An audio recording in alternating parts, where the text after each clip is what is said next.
Assalamualaikum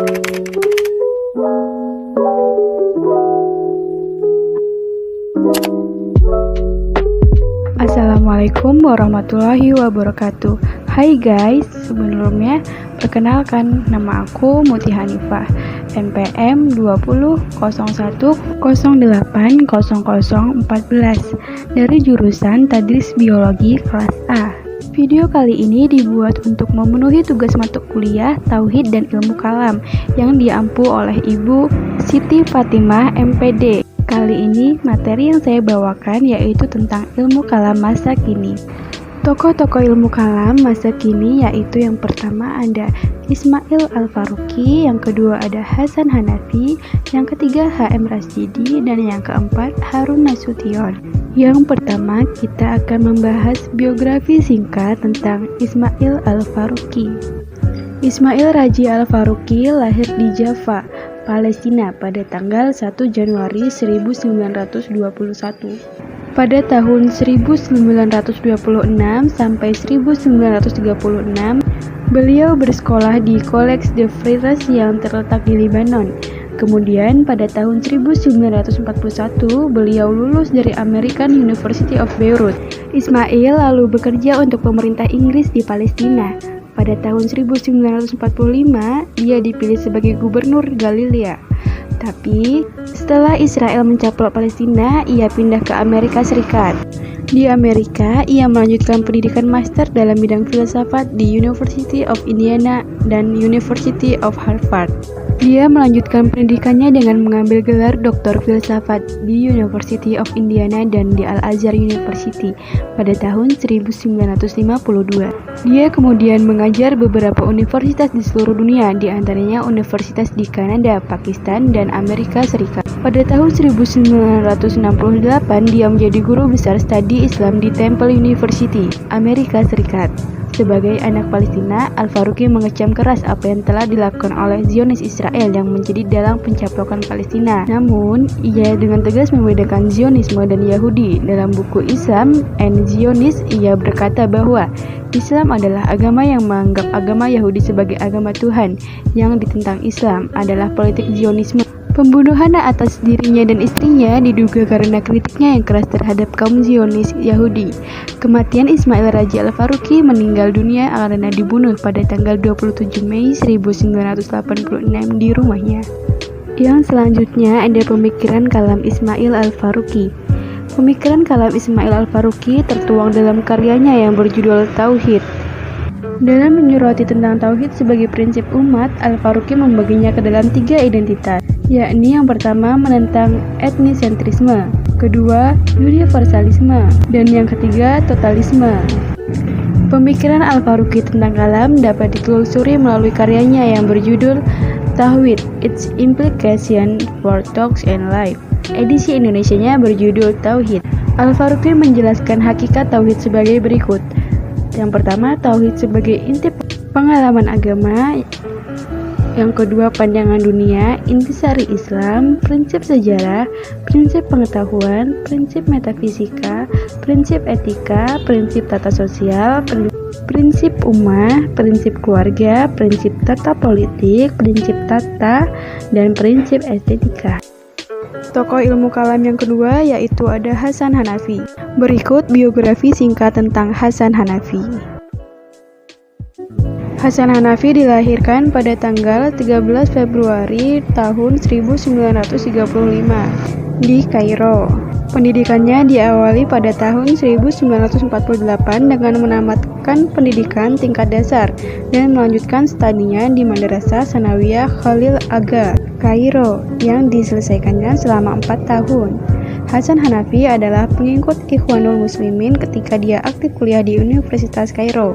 Hanafi juga tertarik untuk mempelajari pemikiran Sayyid Qutb yang tentang keadilan sosial dalam Islam. Ia berkonsentrasi untuk mendalami pemikiran agama, revolusi, dan perubahan sosial. Selanjutnya ada pemikiran kalam Hasan Hanafi.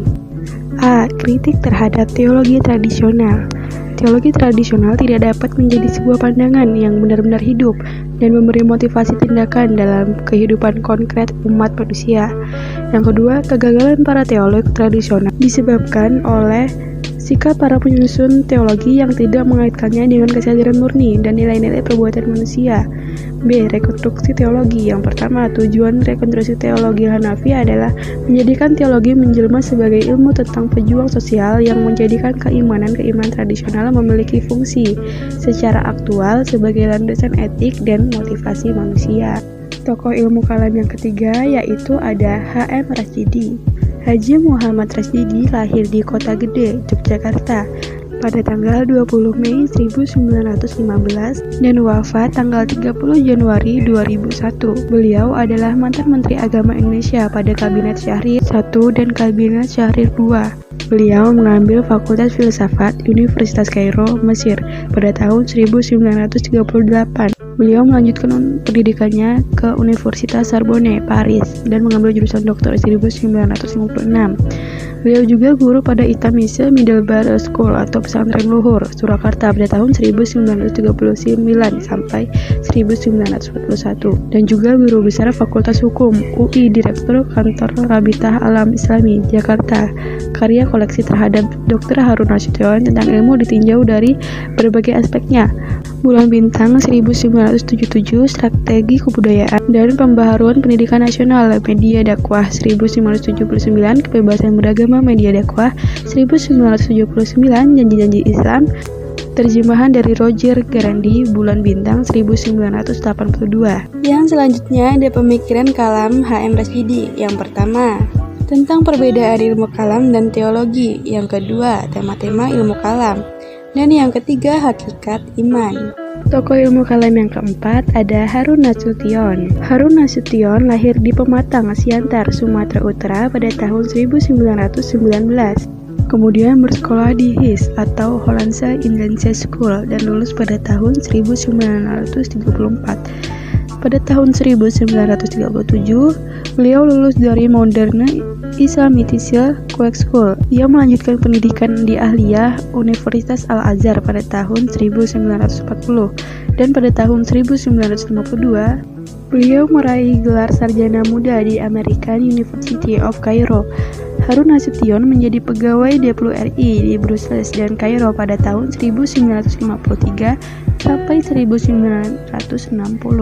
Dia meraih gelar doktor di Universitas McGill di Kanada pada tahun 1968. Selanjutnya pada tahun 1969 menjadi rektor di IAIN Syarif Hidayatullah dan UNJ. Pada tahun 1973 beliau menjabat sebagai rektor IAIN Syarif Hidayatullah. Hasan Nasution wafat pada tanggal 18 September 1959 di Jakarta. Harun Nasution dikenal sebagai tokoh yang memuji aliran Mu'tazilah atau rasionalis yang berdasar pada peranan akal dalam kehidupan beragama. Dalam ceramahnya, Harun selalu menekankan agar kaum muslimin Indonesia berpikir secara rasional. Harun Nasution juga dikenal sebagai tokoh yang berpikiran terbuka. Ketika ramai dibicarakan tentang hubungan antaragama pada tahun 1975, Harun Nasution dikenal sebagai tokoh yang berpikiran luas, lalu mengusulkan pembentukan wadah musyawarah antaragama yang bertujuan untuk menghilangkan rasa saling curiga. Beberapa buku yang pernah ditulis oleh Harun Nasution antara lain: yang pertama, Akal dan Wahyu dalam Islam tahun 1981, yang kedua, Filsafat Agama, yang ketiga, Islam Rasional, dan yang keempat, Sejarah Pemikiran dan Gerakan. Selanjutnya ada pemikiran kalam Harun Nasution. Yang pertama, peranan akal. Secara garis besar, pemikiran Harun Nasution mengarah kepada pemikiran Mu'tazilah yang menganut kepada peranan akal dalam kehidupan manusia. Berkenaan dengan akal ini, Harun Nasution menulis demikian: akal melambangkan kekuatan manusia, karena akallah manusia mempunyai kesanggupan untuk menaklukkan kekuatan makhluk lain sekitarnya. Bertambah tinggi akal manusia, bertambah tinggilah kesanggupannya untuk mengalahkan makhluk lain. Bertambah lemah kekuatan akal manusia, bertambah rendah pula lah kesanggupannya menghadapi kekuatan-kekuatan lain tersebut. Yang kedua ada pembaharuan teologi. Menurut Harun Nasution, umat Islam hendaklah mengubah teologi mereka menuju teologi yang berwatak free will, rasional, serta mandiri. Yang ketiga, hubungan akal dan wahyu. Salah satu fokus pemikiran Harun Nasution adalah hubungan antara akal dan wahyu. Ia menjelaskan bahwa hubungan Wahyu dan akal memang menimbulkan pertanyaan, tetapi keduanya tidak bertentangan. Akal mempunyai kedudukan yang tinggi dalam Al-Quran. Orang yang beriman tidak perlu menerima bahwa wahyu sudah mengandung segala-galanya. Wahyu bahkan tidak menjelaskan semua permasalahan keagamaan. Akal tetap tunduk kepada teks wahyu. Teks wahyu tetap dianggap benar. Akal dipakai untuk memahami teks wahyu dan tidak untuk menentang wahyu.